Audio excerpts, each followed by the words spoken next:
tant otoza nango omoni makambo na église ozosambela ezotambola te conformément na liloba na Nzambe kima bimano na église wana. Tant otoza nango omoni makambo na église ozosambela ezotambola te conformément na liloba na Nzambe kima bimano na église wana. Même Bible les témoigné, ont confirmé que 666 c'est Santana. Donc il y a la question que 666 Esaïa Nzambe nae, mais Esaïa Nzambe note, ils appellent Nzambe nangate. Mingi Nzambe alobi, Nzambe alobi, Nzambe alobi, Nzambe ango yapi, beaucoup de nakine wapi, pe bobanda ki masolo ango na Nzambe ango ndenge nini.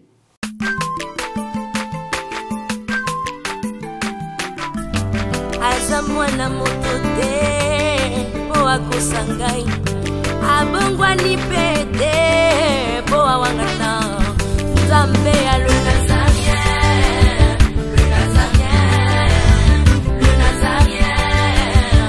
David Nzamba ayebana kitoko kuma mukondima atako babakola ki mafuta na musakolima lelo ya yo bolingo ebateli le Nazarien Pamboli oye mona na katempeni mama kantelobi kola bien mapapu masopi mafuta toko kesi ena.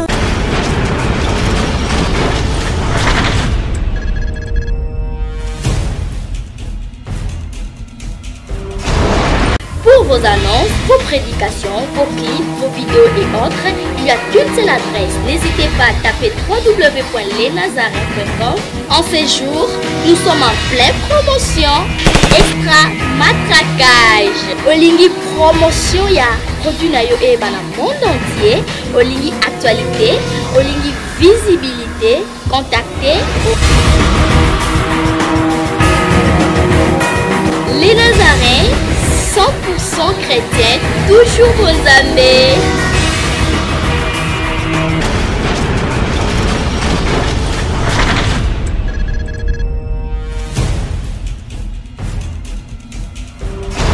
Shalom, très cher internet de la www.lesnazarientv.com. Nabike boze ebele ya kolanda biso mokolo ya lelo. Ninge kaka ezalaka sengo tongo tokutanaka na ndako ya Nzambe pe esengo eza lelo ndenge tokutani na kati ya Les Nazariens TV pe bino bayiboyambi biso na émission na bino oyo bomesana kolanda table sainte oto yambelaka bino basali ya Nzambe pona ko débattre na ba sujet na ba thème oyo ezali très capital. C'est toujours bien votre frère Jires Mokwa oyo bokomi komesana mesana de jeunes ma rapidement avant que to banda émission na biso oyo ezali na thème qui sont de Jésus 666 en action. Tout qui non a régi, tout soit élément manquant. On se retrouve tout juste après.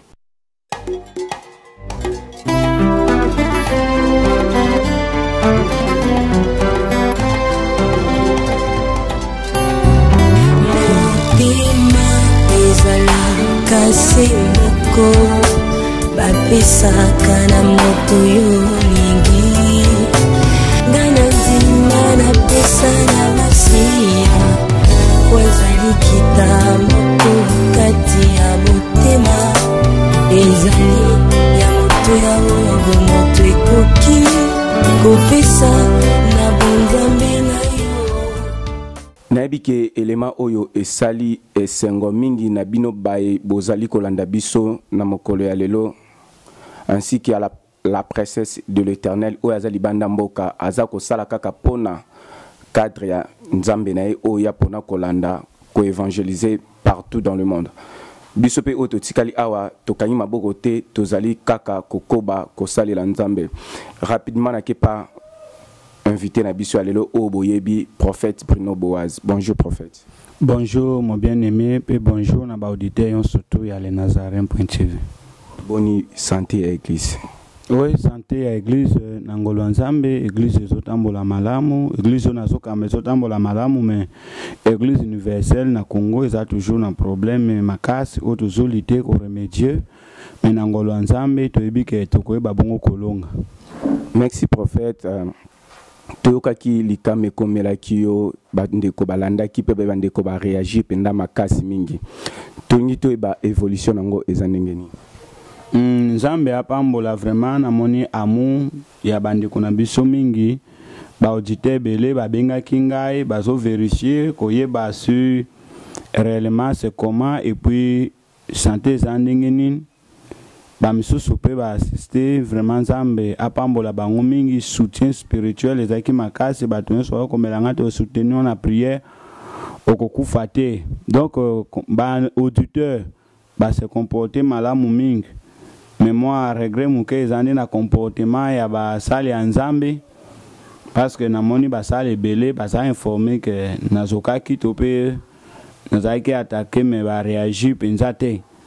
Alors et puis salinga mabe na moni exemple typique tango o nani confrère nangai Roger Baka évangéliste a salaka audio na ye azalaki attaquer automatiquement na denosaki en une émission. C'est pour montrer que na kati biso ba sala Nzambe photos de la soudée et puis tout représenter réellement corps de Christ. Mais ce qui makambo sokoma bato bazo babongo ko sungate surtout assistance morale, spirituelle et ça très important ko le quand même assistance financière. Au moniteur lelo loboko ngo et ça ya ko vimba toujours mais yango ko le misangate ko sala Nzambe na ebike ilo moko esala ngate date na ngo kufezano musika yango na banga kateza bato misuba mona semaine ko sila ite bakokangaye ba bomai moto kangangate moto bomangate Nzambe permettre de c'est-à-dire Nzambe pesanga longévité na zana no pe na koloba toujours vérité. Merci prophète koloba toujours vérité bandeko ba réagir pena makasi tolandi ba commentaire balobi bazana posa ba sort ya batu o ba menasaki yo eza ndenge nini pe yo lokola mosali ya Nzambe ndenge nini Nzambe azolobela ote mabeza kokomela yo réaction na eza nini?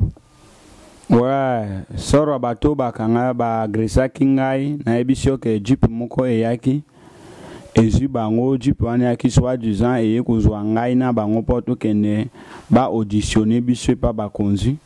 Et comme j'ai été informé bien avant na se retira ki jipe wana yaki ezu bango po ba auditionner bango ti lelo destination na bango eza inconnu bakenda na bango donc mission ba yaki ba échouer et puis ba kei. Deuxièmement question wana oyo batuni ke makambo komelinga Nzambe alobelinga te ndenge nini soki tokoluba yango bongo ezali imprudence grave parce que Dieu me parle à tout moment chaque jour nazalaka rechercher nazalaka combattre na ba réalité ba émission surtout na salaka ya masolo ya mboka ba landa kanga mingi Nzambe a batela kangai Nzambe permettra ki biloko ekoma ezalaki po a confirmer na bato. Non, je ne suis pas agressé tout comme ça que je suis agressé, mais ils ont quitté pour naïba bongo kokufa. Et puis quand ces choses s'est passé, na butu ya dimanche, tant on a la Nzambe à l'obelinga et belé na ko lubango tout de suite na deuxième émission to ko sala awa na prédication, non plus la révélation Nzambe pe singa après makambo. Donc c'était pour la gloire de l'Éternel. Donc il fallait que makila ngai itanga pour eganga lokola makila ya belle. Pour la délivrance à RDC. Donc moi makilo esopani wana Dieu a Nzambe ati point na makambo ezaki na Congo donc changement régime salemi déjà pendant Nzambe.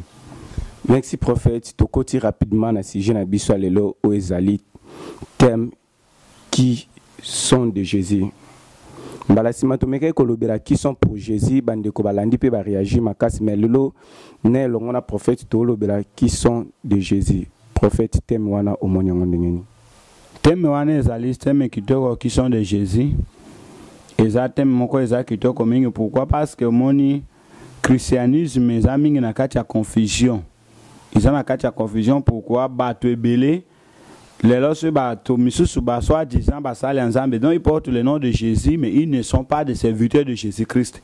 Alors ce ba sali ma baby so tozolo ba mona bato misusu ba koma même na commentaire ba so ba benga ba loba Nzambe aloba ne Jésus point bango tu baza ba sali Nzambe botika bango tout comme ça. Il faut toyeba nani ndi aza mosali Nzambe pe nani aza mosali Nzambe te. Moto yo aza mosali Nzambe. Yesu alobi, si vous m'aimez, vous gardez mes paroles et moi et mon Père nous viendrons habiter en vous et nous deviendrons une seule chair. C'est-à-dire, oh yo azaya Nzambe, a tout ça comme on Nzambe peut avoir la volonté Nzambe. Makambo to sana ngo sekwe za lokola prophétie comme amina mokanda ya Ezekiel. alobi nini balobi nini basi sambo bakokanga mobali moko balobi nini yaka obala biso tokozwa charge ya kolia na biso ya komela na biso kolata na biso tozaka na besoin tolata kombo no po tozwa valeke tozabasi ya libala do ezana ba pasteur misusu bazana Congo awa mon bien-aimé Jires bango bazwika kombo na Yesu comme couverture mais makambo bazosala eza pona lokumu ya Yesu te bazosala makambo oyo ekosepelisa bango moko po bazwa nango mbongo. Donc, ils ne sont pas de Jésus-Christ, mais ils sont comme les serviteurs de Jésus, mais ils ne sont pas les serviteurs de Jésus. Parce que comme on a Jésus comme couverture, il y a un de moni makambo, il y a évangile et puis christianisme na kati ya désordre. Merci papa, lelo confusion zoko takaka makasi na mitwaba na nzambe. Toza komona basali ya nzambe mingi kaka nzamba lobelinga mais nzambe nini oazo lobela bango makambo wana. Yango na lobaki yango na prédication on a répondaki mama oya 666 na mekaki ko expliquer bato le mot Dieu parce que Dieu liloba wana nzambe nezobota trouble na mokilo bato nyonso baso ba yokaka ko nzambe bakanisi nzambe ya Abraham ya Isaac pe ya Jacob to pe bakanisi eza Yahweh na Bible la Bible reconnaît que il y a plusieurs dieux banzambe baza ebele na sena moy oyo biso nde tozo prier les véritables nzambe o nga nazote ya lelo na yebi que même Paul soki azaki na bon moyi biso nde tozo partager même doctrine même vision Pierre biso tozote ya église a battu sur les fondements des apôtres tozote ya comme la Bible a enseigné comme Dieu a enseigné comme il est écrit dans la Bible yango nde biso tozoye babongo ko salela yango mingi nzambe alobi nzambe yango yapi bokutana kine wapi pe bobandaki masolo yango na nzambe yango ndenge nini nzambe alobi okutani ne wapi Bible alobi bokoyeba bango na misala Paul alobi ata nani ata ngai moko Paul ata anja uti na likolo ayate évangile oyo ekese na oyo bino bozote ya bobenga na ye. Tu parles de Dieu. C'est quel Dieu que tu parles? Pas Dieu de la Bible. Le Dieu de la Bible, azana lolenge moko, azana caractéristique eza commun. Na kati na makambo nzambe confusion ezalaka te. Atozi pasteur États-Unis, ozi à France, ozi à Londres, ozi à Congo. Soki bango so bazo servir vrai Dieu ou comment na bazo marcher mêmement. Même makambo do passer awa bato belé mon frère Jires balati kombo ya nzambe mais bazo salela nzambe kati na solo te tant ozanango ezata oyo mokilizo kota na abomination o Yesu alobaki tango komona abomination koti na lieu très saint bazo tanga il faut basala attention tala abomination ngwango ezokota tout le monde bazozwa Dieu m'a dit et puis c'est dangereux tango yo motozolo banzambe alobelinga nzambe alobite ozokosa na komo nzambe ya Israël c'est-à-dire tu pèches contre le Saint-Esprit et le péché contre le Saint-Esprit est pardonnable. C'est ça. Merci papa. Awa na affaire ya mama oya 666 toyokaki yango kasi tomona ata mosali moko te ya nzambe oya memela biso lumière na kati ya affaire wana ata mosali moko taza komonana toyebite est-ce que maman wana oya biso makambo ya 666 aza ya Jésus na lobela ki yango na émission la fois passée eza déjà pe na réseaux sociaux toujours na chaîne ya les Nazaréens na lobaki ouvertement je n'ai pas mâché mes mots na lobi que maman wana ya 666 aza ya nzambe te aza ya nzambe ya biso aza Yesu Kristo te azosali la Satana aza mosali ya Satana parce que 666 eza signe ya nzambe na bango biso ba chrétien signe na biso ezali molimo mosantu le Saint-Esprit en nous l'espérance de la gloire mais bango signe na bango eza 666 pe ba kosuka na moto mama wana azali mosali na Yesu Kristo te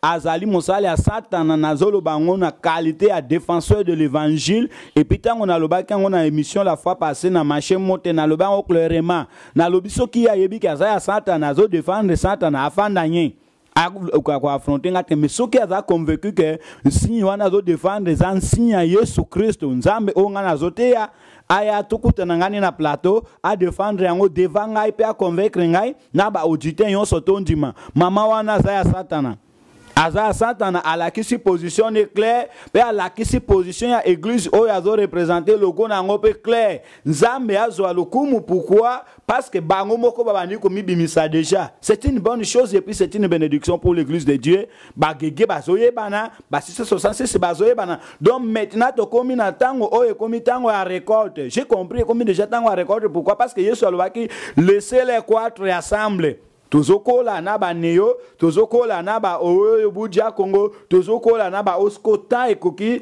ta récolte temps du soir na temps du soir il faut mwana na mwana azonga na makolo ya papa na ye yangwana moni réalité yangwana mama na bimine polele 666 eza nzambe bazoyembela ngo nzembo nzambe bazoyembela nzembo eza nzambe ya Israël te eza nzambe Abraham Isaac pe ya Jacob te nzambe bazoyembeleza Yesu Christ te mais bazokumisa Satan Lucifer parce que 666 eza ya Lucifer babengango marque de la bête. Merci prophète. Tomoni mama wana 666 aeli biso abimi na image aza mutali boso abimi na ba image pe bat balandi balobi ke azandoki est-ce que azali mosali ya nzambe ya solo na lobi déjà que azaya nzambe te azaya Santana azo représenter papa na ye azo représenter papa ne azaya nzambe te. Ne ba auditeur misusu bazo répondre wana c'est normal ngai na jaki plus de 30 vidéo nae bato na poto bazo tinda bana na ba Afrique na mboka misusu bazo tinda papa lobela biso nano mama makambo bazo lobango ezandengeni pourquoi parce que bango ba yebi bien que nga sénateur de l'évangile ce makambo mabe elekani ngana kangaka monoko te et puis importance ngana zana karango na mitema ya ba auditeur o ba landaka ba yebi ke na Kinshasa to zana serviteur moko o soki makambo eleki ya mabe alobaka yango polele pe abanga kate alobaka yango clairement et puis apesaka ba lumière o eza exact eza prophète Bruno Boaz yango moni même tango na zo attaque oyo nazalaka ya nzambe te oyebi na lingaki na kufa 5 personnes ba agression na butu puis brisque mais nzambe epayenga pourquoi parce que ayebaki ke naza utile pona musalani nzambe atika kinga pona ko se charger na bato modele oyo ngandenge na za awa kike saswa moi mama mususu wana bato bazoko nzambe na mboko oyo ba oyo bakoya obiso 100 jours mususu 200 jours mususu bwena boy après réalité zo mona nawa lelo baza wapi amisusu baza na prison escroquerie oyo aye 666 nzambe asangisi bato papa nzambe nini oyo ayebi ye mama wana ayebi dire Abraham asalaka na Sara mais nzambe oyo ayebi siye ke ye na mobali bakosala kaka 3 ans mobali akufi est-ce que nzambe modele nini mama wana zandoki na lobi bien zandoki azo sacrifier mbali pote amati sa puissance na ye pe azo convaincre bato mais mape bato avanisi bango bazo ye manzembo 666 eza nzambe mibali wana bazo lande d'abord premièrement bazaba inféminé baza mibali oyo bazangi sens ya kimobali parce que nga moto lokola nga moninga na nga ko sanga te likambo eza clair na Bible uzike ko tango comprendre moto azwa penza ba aveugle abandi ko ba wana ba okende moto baso kende na moto na ignorance te baso kende volontairement pourquoi parce qu'ils ont choisi le chemin de l'enfer ba kozika na moto bango moko ba poni nzela ya moto ba kozika yango et puis moto ya ko défendre bango azate parce que ba yebi vérité ba yoki balanda kanga même ndenge na zolo ba kolanda nga na yebi sino clairement que mama wana zaya nzambe te na kozala ko ndoko kutana naye na lola te peut-être à se repentir et puis c'est que je dis je suis clair de moi nazo marcher mote bien si douleur na loboko mais makambo mama et puis c'est kinga kanda il faut kaka na lobelango azaya nzambe te azali ya Satana la kisi couleur ne clair même Bible zo témoigner zo confirmer que 666 ezaya Satana donc il y a la kisi que 666 ezaya nzambe nae mais ezaya nzambe note ezape nzambe na ngate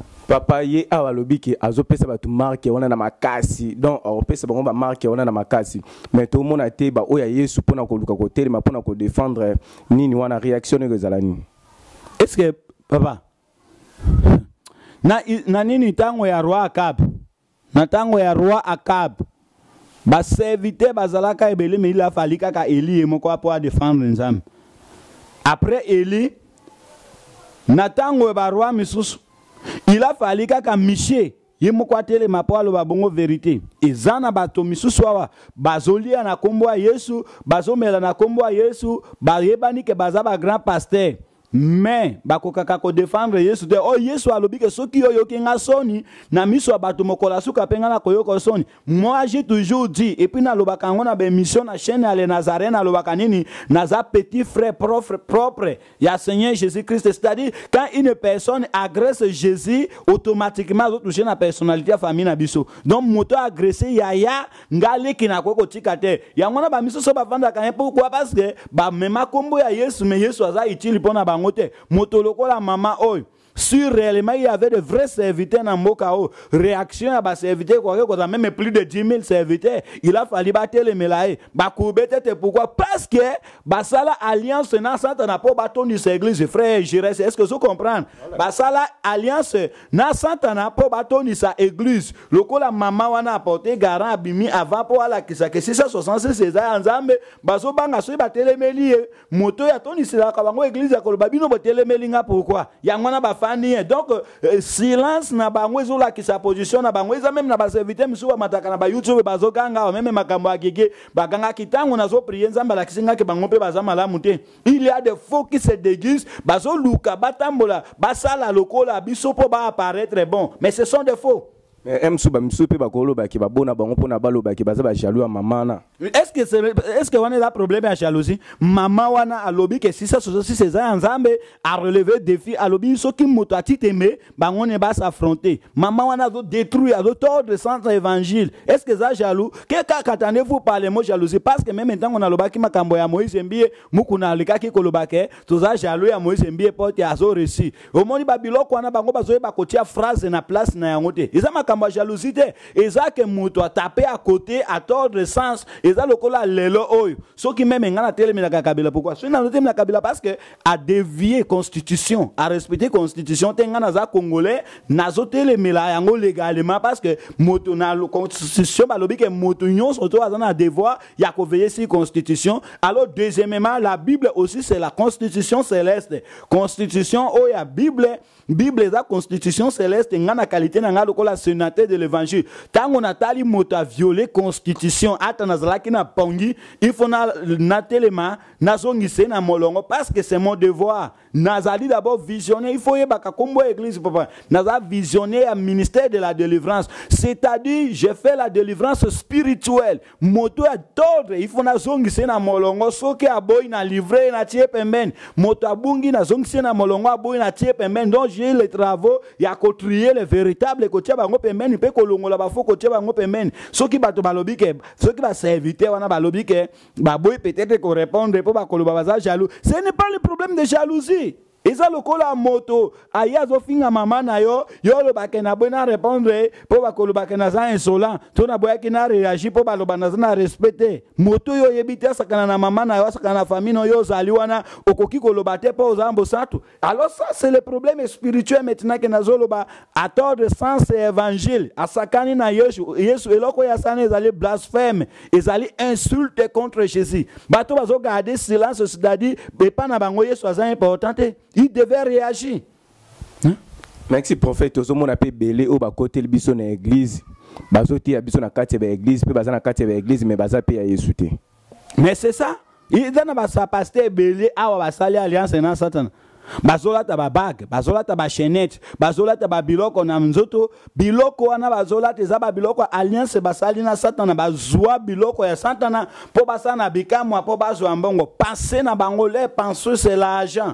Alors comme penser na bango za mbongo bazo se baser kaka na makambo etali bongo mbongo mon frère Jires, bazo penser toujours na makambo etali mbongo posa na bango ezali mbongo. Lokola basali alliance na Satan na bakoko telemela mama yo moto a Satan te. Mingai Bruno Boaz na kolandela ti jusqu'au dernier énergie a relevé qui défi ngayo na se présenter na après quoi affronter na plateau ata n'importe quel plateau na quoi affronter asimba Bible a confirmé ngana miso batoto ndima. Merci papa ezana basala nzambe misusu na kuku o abandi déjà ko beta bana na nzambe ba caché o bazomona na te yo lokola moko oyo ozapo na Yesu est-ce que okoyesa biso te ba sini wana o déjà bani ko monisama o apuya ngona passage biblique moko?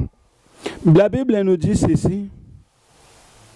Moto ndenge na lobaki Paul alobini ata nani ata nga moko Paul ata moto alibino évangile ke sena oyo bobengana. Nous sommes battus sur les fondements des apôtres.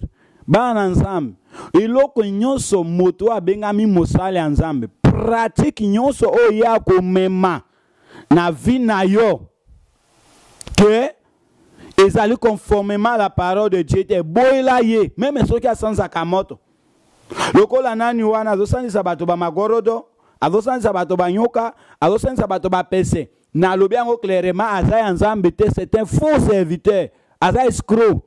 Asuki wana te mikolo akomi na commerce akoteka ba mai, mikolo yo akomi na commerce ateka ba calendrier, mikolo akomi na commerce ateka ba photo na ye. Donc c'est un commerçant.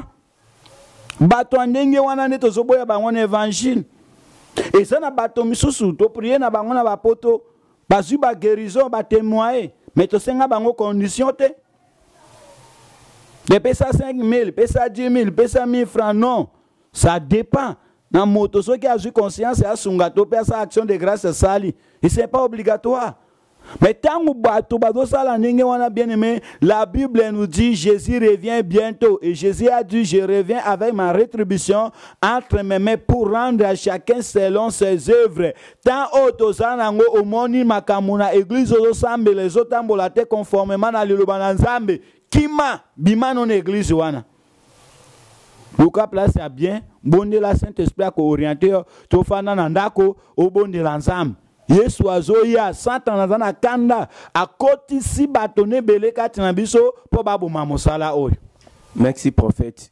Tozali kokoba na kati ya mission na biso tokomi kokita tokomi kokoma na suka message nini oyo okoki kopesa mama oyo 666 parce que ya lobi on pena na kanda alobi na kanda makasi na yebite epa na yo bozo bokoko kende te pona bote ya ye so bokoko note ya te zaka kanda nde esala bino ki bofanda boy.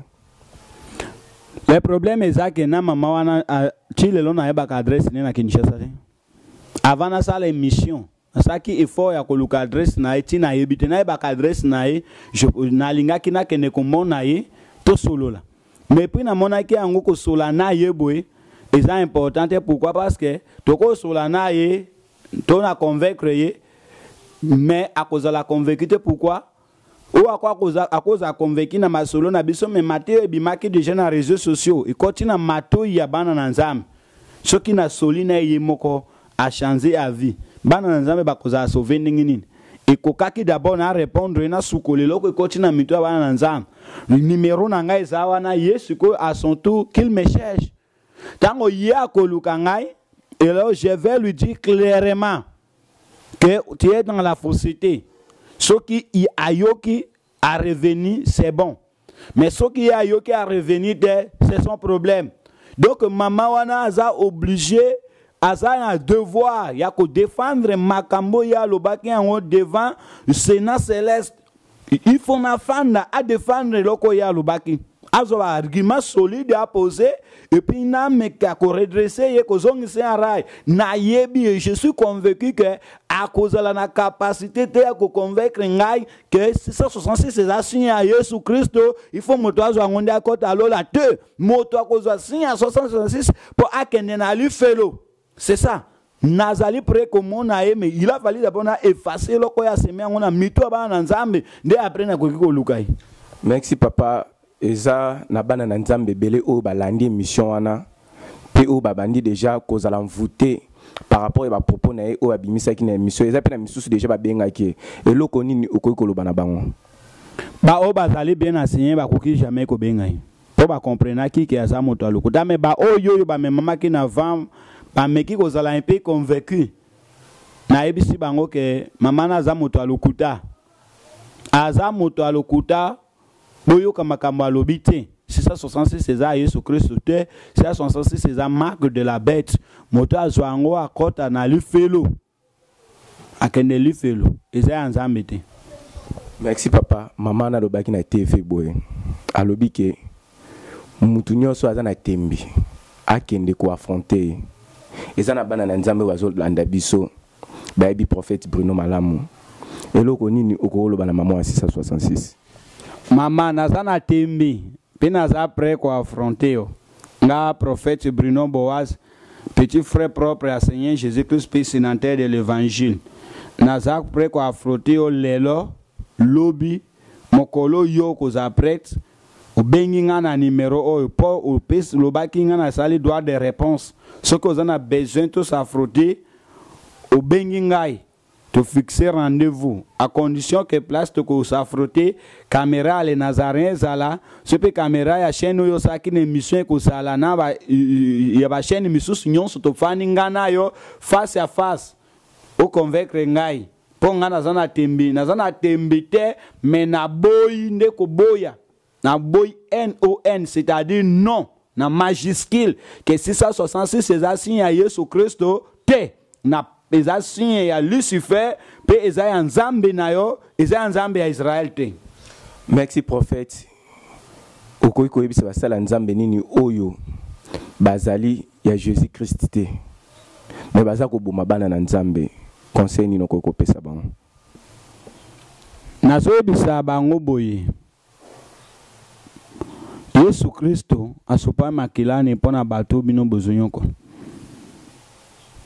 nzamba eko yebisa Moïse alobi na yoki kolela ya bana na ngai pik souffrance o banyokoli na bango bazonyokola bango angwana kiti bato bino bozonyokola kolo na bango azali akokita mitango ya okita so na bino yo zala ndenge nini libulu bozo timola bino moko bokozinda prière na ngezala kate bano bino bo aveugle bango se ba pona me bazana kate nzamba afungula bango miso po ba se retrouver mais bino soki bobongoli mitema te so na bino ezana moto mais vous êtes méchant parce que vous torturez bana nzambe iza malamu te botika libota na nzambe po botika kombo na Yesu bakisi bozui bofungula maison bokoma banganga polele ule bokosa bokanga masema évangile bozonyo kola bana nzambe se bokebite baso na bino kosuka lokwa baso ya bato lokwa badenele sina ba misusu nde basuki mieux vaut la fin d'une chose nzambe a saela binongolo. Merci prophète tous comme na suka émission na biso rapidement numéro de téléphone ba coordonner na pa bato bazakolanda biso. Merci ndenge o yeko mona ngai pe tozo solola bana nzambe naza bien sûr que le boko bozomona eza toujours moi ko vimba mais nzamba c'est grâce kiti pe buto na lali bien bitumbeza ya molimo na nzoto wanzoto nzamba pesi elonga na ebike na okufa te makambo nyonso koza malamu surtout sisi émission na bato ale Nazaréen daye nazokende omona médecin mpo nazwa résultat ya nini scanner o nasalaki lobi bakotraite nga na kozonga malamu na kombo na Yesu. Numéro na nga telefone ezali 243 81 00 100 94 243 81 00 100 94 nzambe na lola apambola bino pe surtout a consoler au frère Fabrice ningo kufeli yaya na wa mwasi nzambe pe apambola mama Stéphanie Mukwa place azali apambola frère Jires au l'autre sena émission frère Justin Isika azali et puis frère Alès ma caméra nzambe apambola bino.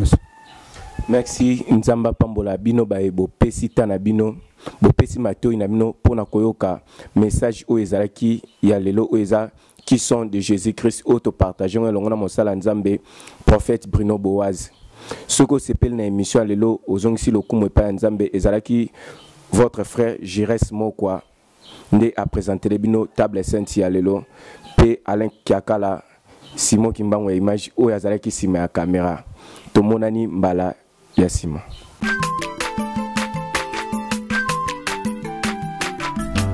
Aza mwana moto te po akosangai abongwani pete po awangana nzambe alona